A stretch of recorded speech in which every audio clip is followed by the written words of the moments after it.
jumping out of the kiddie pool and seeing what it's like to swim in the ocean for the first time. I'm a little intimidated, but it's trying to grasp onto these concepts.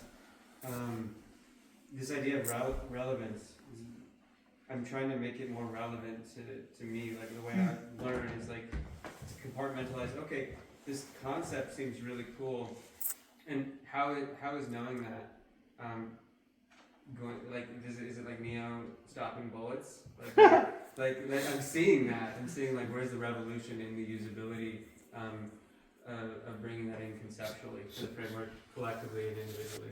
Right. So the idea is it's at the core of general intelligence, and then it's like reflectively, recursively improved, right, as it comes into working memory.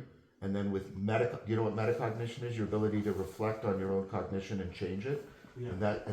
So the relevance realization is being enhanced in rationality. I don't know if you were here when I was talking about all of these. And then it gets further enhanced in wisdom. Mm-hmm. So if you understand relevance realization, you can actually improve the cultivation of wisdom and virtue. Amazing. Okay. And then for clarity with the relevance piece, like I think you were kind of asking, are values the thing that feed into relevance when we're looking around and we're like, what am I noticing? That was the postulation. That's right. And so my curiosity really quick is just like, when we're all looking in the room, because of our past, we're noticing, we're having completely different experiences based off of our past experiences. Does that feed into relevance? Like, yeah, so relevance realization is evolution, right? Evolution is right? New design emerges from previous design. It's never from scratch, right? So your previous judgments of relevance realization act as living constraints on your current judgments of relevance realization. Mm-hmm. Yeah. Now here's another important connection. So relevance realization is transjective. It's about caring. And I'm still answering your question, by the way. So wisdom, and then something that should overlap with wisdom, I argue it should, but anyways, meaning in life is about being connected to reality. It's about relevance realization. Mm. But it's relevance realization at the level of your agency, at the level of your selfhood, at the level of your personhood. So it's very complex. So understanding relevance realization can help you better cultivate wisdom and virtue. And that's entangled with cultivating meaning in life, as it should be. Mm-hmm. Third answer to you. So there's a distinction, and it would be really important if we could all really start using this distinction clearly between the transcendent and the transcendental. They're not synonyms. The transcendent means sort of beyond reality as we understand it. The transcendental means the conditions on the possibility of having experience or on having knowledge. That's what transcendental means. What are the conditions necessary in order for me to know or experience? There's a big difference there. Right? So, for example, consciousness is not just another thing in the world. It is a transcendental condition on you experiencing anything. Do you see that?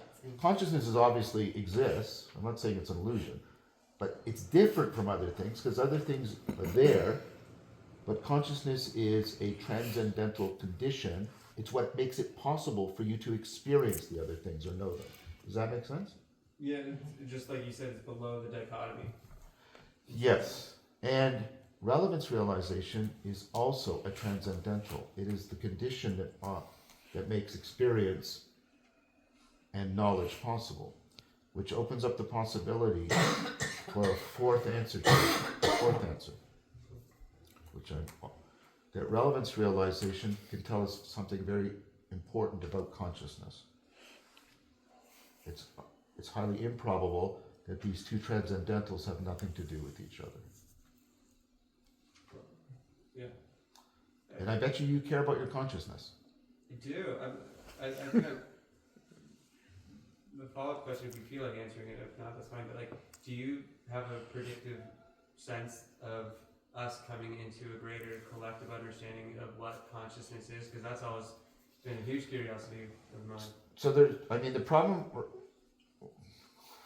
problem right now is Greg Enriquez and I are writing a book, and we've got 7 chapters written, and we're going to be holding a conference on April about consciousness. The problem, there are multiple questions about consciousness, and the first thing you have to do is pull them apart from each other. One question is the nature question. What's the nature of consciousness? How can consciousness exist in a world that seems to be filled with non-conscious things? How does that work? Right? How does it emerge? And if you're not an emergentist, how can it operate? Right? How can it exist? It seems unlike everything else. That's the nature problem. The function problem is, what does consciousness do? Because you do so much without needing consciousness. So for example, are you understanding me right now? Yeah. So I'm making noises come out of my face hole, and it's turning into ideas in your head. Do you have any introspective awareness of anything in between those two? You know how long it took us to create machines that could take sounds and even turn it into text? Not full-blown understand. Like, that's a really sophisticated thing, and your brain's just going, and doing it for you. Right. Like, okay, so what's consciousness for? I was just gonna ask, like, I almost feel like we need to, like, I need defined terms, like consciousness in terms of like in an animist world is like maybe something that holds. But now you're sneaking to the next problem. Okay. Right? Which is your ontological theory. What do you think? To use a tired phrase in philosophy, what's the furniture of the universe? What kind of ontology do you have? Are you an idealist? Do you think everything's made out of mind? Are you a materialist? Do you think everything's made out of matter? Are you a dualist? Do you think they're two? There's mind and matter. Are you a panpsychism? Somehow consciousness is sort of sprayed like a spray into everything. And so your ontology is going to affect how you answer that question. Okay? The next question, the next problem is, how do you bridge between consciousness being transcendental and it being an actual thing we can study? Now here's the 5th point. All these questions are massively interdependent. If you try to answer one in isolation from any of the others come around and bite you in the ass really hard. Mm-hmm. So part of our argument is we've not made much progress in consciousness because we keep trying to answer the questions individually. And somebody does this, and then the other ones come and bite them. Mm-hmm. I think there is a growing consensus about what the function of consciousness is. The function of consciousness, I described it in the woods. It's this higher order, recursive relevance realization that turns unconscious relevance into conscious salience, so we have a sense of obviousness. Now within that, I told you this was going to be a long one. Within that, okay, you have a salience landscape. The salience landscape is doing something really interesting. It's foregrounding and backgrounding and doing all that. So right now, I presume I'm foregrounded for you. And over there is backgrounded. Okay, it's doing all of that. Now that means that in addition to the things that we've been sort of fixated on since the European Enlightenment, like the blueness of blue and the greenness of green, right? Greg and I call these adjectival qualia. Qualia means the nuggets of experience, right? But notice what that salience landscaping gives you. It gives you an orientation. It allows you to, I am here now. And there is a here-ness and a now-ness to my experience. And there's a togetherness to my experience. Do you get that? Mm-hmm. Now here's the next move in our argument. That's actually essential to consciousness. Those are called adverbial qualia. They're not blue or green. They're the ways in which you're conscious. Does that make sense? I think so. Okay. In the pure consciousness event, widely documented, cross-culturally, cross-historically, so saying it doesn't exist, you have no justification, I would argue. In the pure consciousness event, the adjectival qualia completely go away. There are no blues, there are no greens, there are no reds, none of that. Which means they are not necessary to consciousness. Are they sufficient? If you just had disconnected, disoriented blobs of green, like, is that consciousness? No. They're neither necessary nor sufficient. I'm not saying they don't exist, but they're neither necessary nor sufficient, which means logically they are not essential. That's what essential means, necessary and sufficient. But the adverbial qualia don't go away in the pure consciousness event. The here-ness, in fact, what happens is you see them valorized. The here-ness becomes pure presence. The now-ness becomes eternity. And the togetherness becomes oneness. So when you get rid of the adjectival qualia, the adverbial qualia don't go away. They fill up and consume all of consciousness. But the adverbial qualia can be explained in terms of relevance realization. So we can bridge between accounting for the function of consciousness and accounting for the phenomenology. There's a lot more, but I'm going to stop there. But if all of that's true, it helps to explain things we all sort of know, and what the wisdom traditions have said a lot, that altering consciousness is a path to wisdom. Well, if wisdom is about really massively overcoming self-deception and refining relevance realization, and consciousness is about relevance realization and orienting you and saying, like, oh wow, that makes perfect sense. Isn't love primary in those experiences, not wisdom?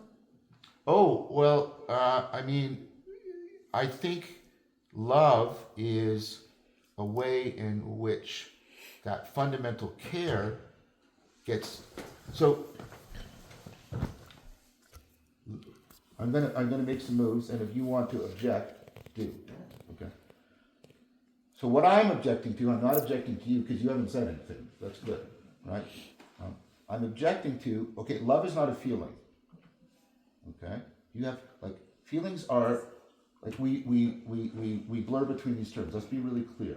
Like, feelings are, like, you know what feelings are. I'm not going to tell you what feelings are. That would be arrogant. So most people think, well, love's an emotion. Love's an emotion. Like, feelings don't necessarily have a motivational structure to them. Emotion, it moves you. But love moves you. So it's not just a feeling, it moves you, yes? Is love an emotion? No, it's not. I love Sarah. That means sometimes I'm sad. I miss her. Sometimes I'm happy. There she is.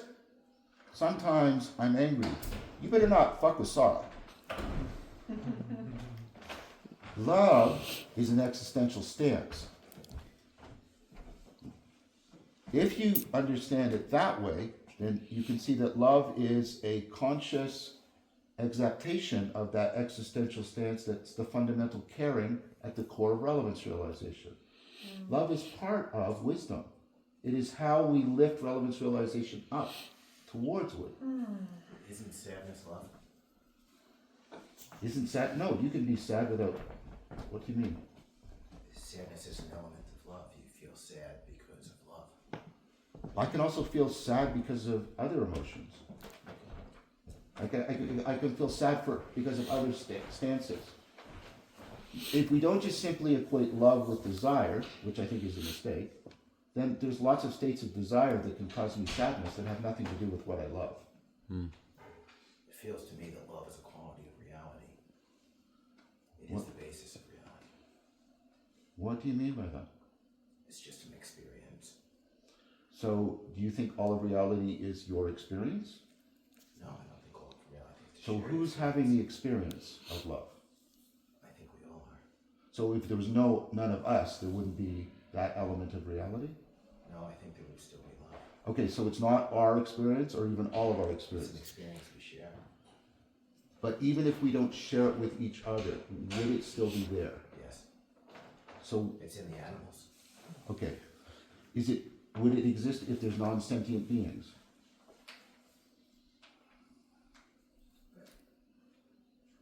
It's an intuition, yes. Right. It's what we arose from. But do you think do you think the love of a squirrel is as like exactly the same as the love you have? Yeah, it's No, more I critical. think my consciousness allows me to have a different level of love. Right. And so as you moved away from consciousness, you're moving to this more primordial love you're talking about. Yes.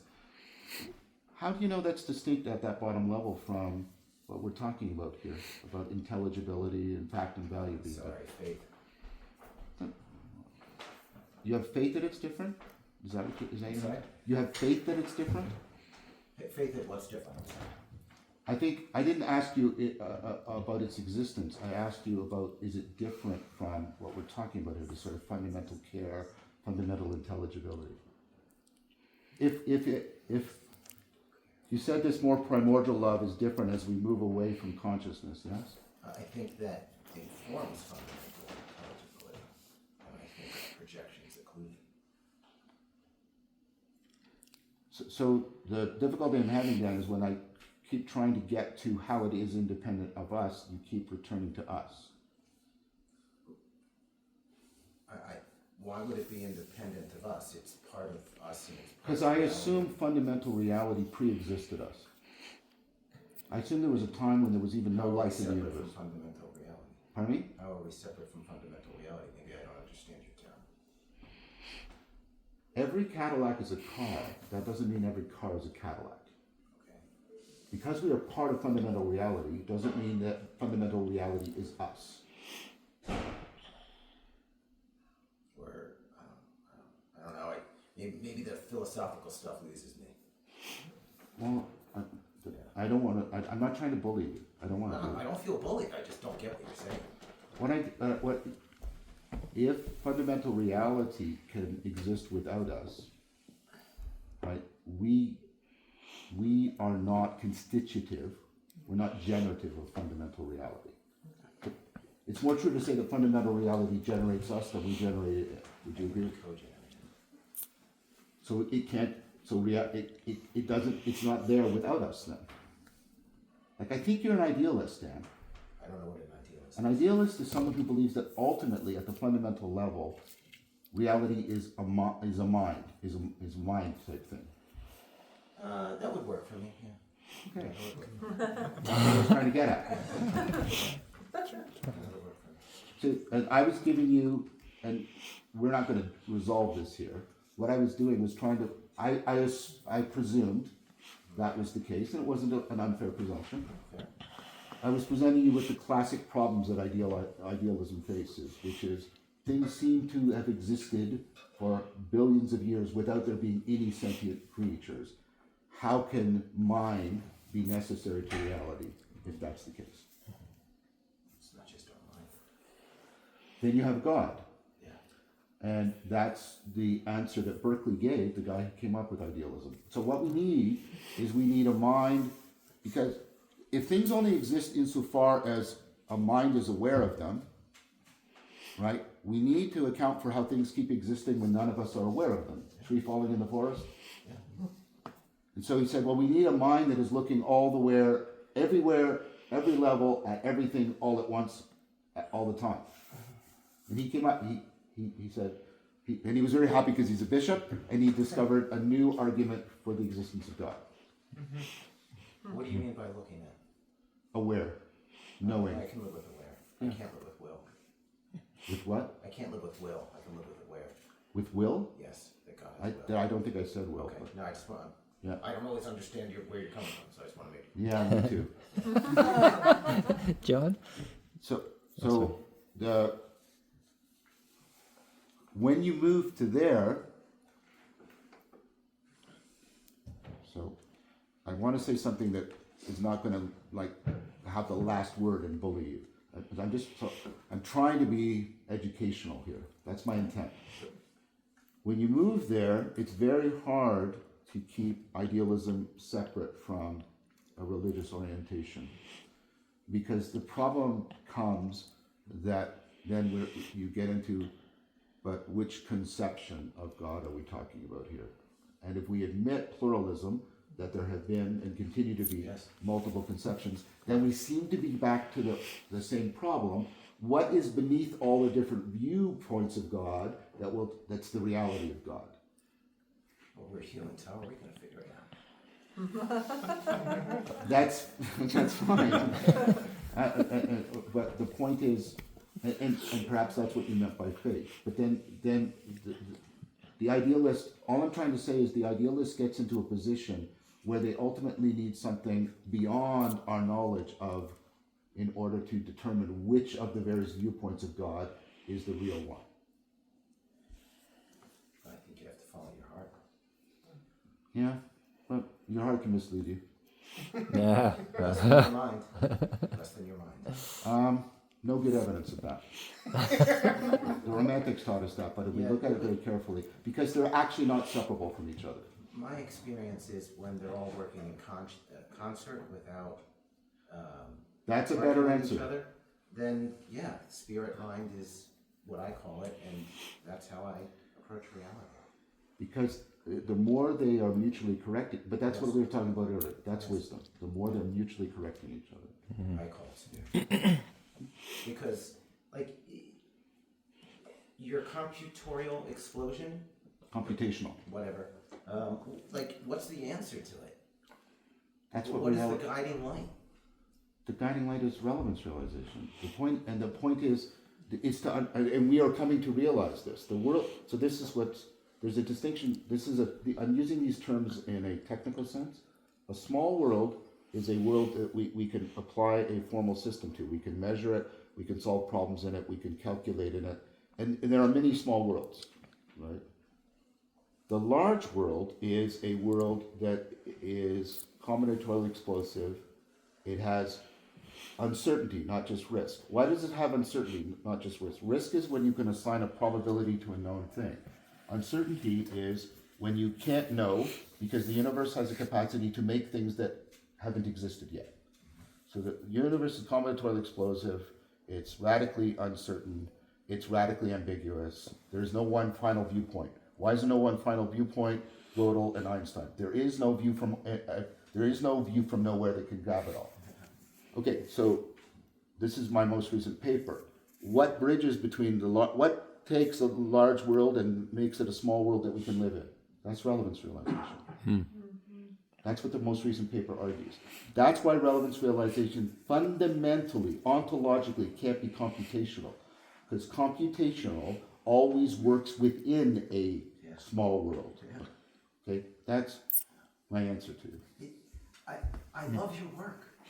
And the irony is, this is where your work led me. Now it just sounds to me like you're trying to explain spirit. I mean, in a sense, yes. But what I'm most trying to do is heal another Enlightenment dichotomy, which is science and objective fact is on this side, and spirit and subjective value is on that side. And the way you have to do that is you have to get spirituality and science to talk to each other. I'm not trying to explain. I'm not trying to reduce spirit to a scientific explanation. I'm trying to also. I'm not doing reduction. I'm doing what's called reciprocal reconstruction. Each That's how I'm receiving it. You're explaining spirit. Right, but I'm explaining spirit, but I'm also spiritualizing explanation. Doesn't that just turn explanation into spirit? Right, and it also turns spirit into explanation.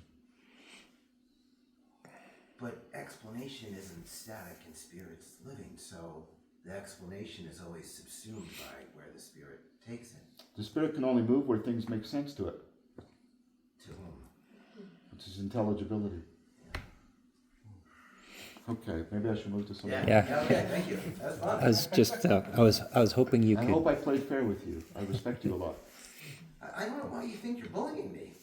Do I look bullied? I'm not making a judgment on you. I'm having a concern of things I've done in the past to people. Oh, okay. Well, I'm fine. And Okay. I have compassion for whatever you're going through. Good. Well, it's you've got some idea of what I've gone through. I do. As I said. I do. And I have compassion for it because my journey is similar.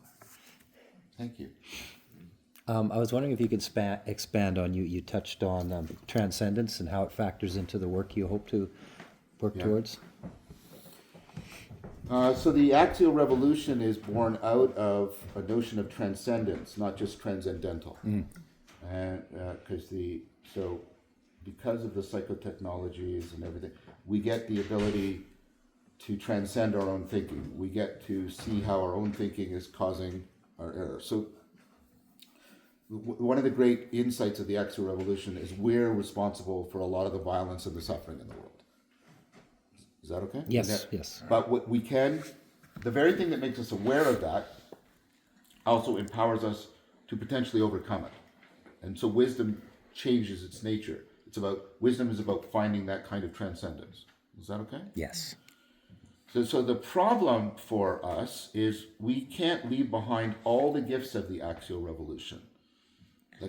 So all of this transcendence, like you got all of the great world religions, and I'm not saying they're superlative, the indigenous religions matter, but Buddhism and Judaism and Platon, all of these start in the axial revolution, and these have just changed the world, yes? And so a lot of our spiritual traditions are built into this axial notion of transcendence.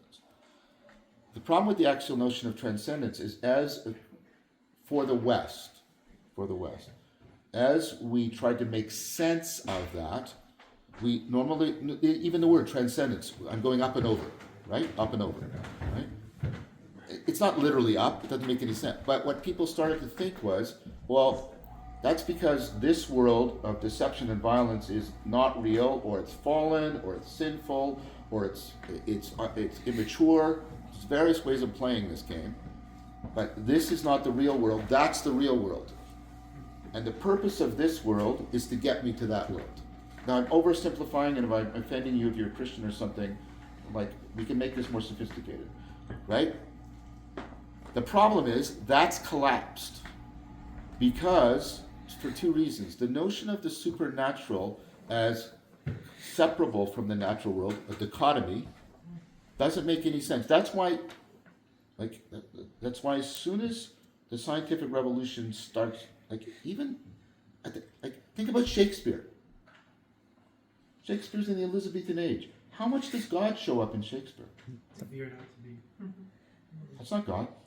In fact, he only worries about that because he doesn't know if there's a God. Yeah. Oh, yeah, that's what you meant. Good. And the supernatural has already devalued into being the absurd and the weird and the horrific, like the ghosts or the witches. And then very soon, we say, that's just absurd. And then we have Nietzsche's problem. God is dead. He doesn't mean the sky fairy that gives gifts is gone. He means that when we lost this, we lost the reason for this world. If you think of this world as only instrumentally, its only value is getting us to there, and then there's no there, what value does this have? That's nihilism. But the answer isn't, to my mind, and people will disagree with me, some of you probably disagree with me on this, but I'm answering your question from my perspective. Right? We can't do nostalgia. We can't do fundamentalism. Let's just make it, everybody believe in the two worlds somehow, and we'll kill them if they don't. Right? That doesn't work. A flat world, which is all that's really real is just the quarks at the bottom, that doesn't work. Because you get into performative content. Well, where's the statements? Where do they exist? Where does the science exist? Where does the measurement exist? So that doesn't work. So the problem is nihilism fundamentally doesn't work. Nostalgic fundamentalism doesn't work. We tried the other alternatives. What we'll do is we'll make the future into the world the real world. That's utopia. And we keep trying that, and we drench the world in blood. So none of that works. So the thing is, can we recover a way of being in the world that lines up with all this stuff about relevance, realization, wisdom, meaning in life, and then nevertheless resists reduction, resists fundamentalism, resists utopia, and makes a home again for transcendence? I'm arguing that a naturalistic Neoplatonism can do exactly that. does it factor into the work we're doing here this week? Yes, it does. Can you expand on that a little bit? I'm sure many of you, Can you repeat that last really awesome statement you made to wrap that argument up? Can you repeat that last? It was powerful. I just didn't know if you could say it. I think you can make a case for a naturalistic Neoplaton. Naturalistic meaning I don't require a division between nature and supernature. A naturalistic Neoplatonism that's completely consonant with science, completely consonant with all this stuff about relevance, realization, and wisdom, and also completely convergent, consonant with your sense that that there are different levels. There are, like, this is Platonism. There's this level of self in world, and then there's this level of self in world, and there's levels of the self, and it's amazing that as you move to different levels of the self, different levels of the world disclose themselves to you. Or if you suddenly discover a different level of the world, you move to a different level of self. That's beautiful. Instead of that being, well, we don't know what the fuck that is, we can have a naturalistic explanation of it that gives us transcendence where we don't understand transcendence as moving into the supernatural world. That was the SSS. Is that? Very helpful. Thank you. Curious about our relationship with nature in that. So, part of it is, and you've said this yourself, I've heard you say it, everything is nature, right? So, I think what you mean is those aspects of the natural world that we can't subsume readily under our technology or something like that. Is that what you mean? Yeah, like our relationship with the non-human world. Well, this is non-human. Do you mean that? Yeah. No, The I don't. non-human made world. That's what I just said. It's not Yeah. under our technology. Yeah. Yeah. I just want to make sure we're talking about the same thing. Yeah, I think so. Like our relationship with like animals and trees and insects and plants and just all the things that make this world So- outside of us. Yeah, Ursula Goodenough has done a lot of good work on that. What a name, eh? Ursula Goodenough. Sorry, moment of indulgence. So there's a philosopher I use a lot called Nelson Goodman. Isn't that a great name for a philosopher? Goodman? But that's not the best. There was a philosopher and his name was John Wisdom. Okay. So Ursula Goodenough talks about a different form of transcendence, and she even talks about moving the metaphor. She says, let's stop talking about transcending up or down. Let's talk about transcending into, and that's what you've been doing with us all this whole retreat. You're getting us to transcend into nature.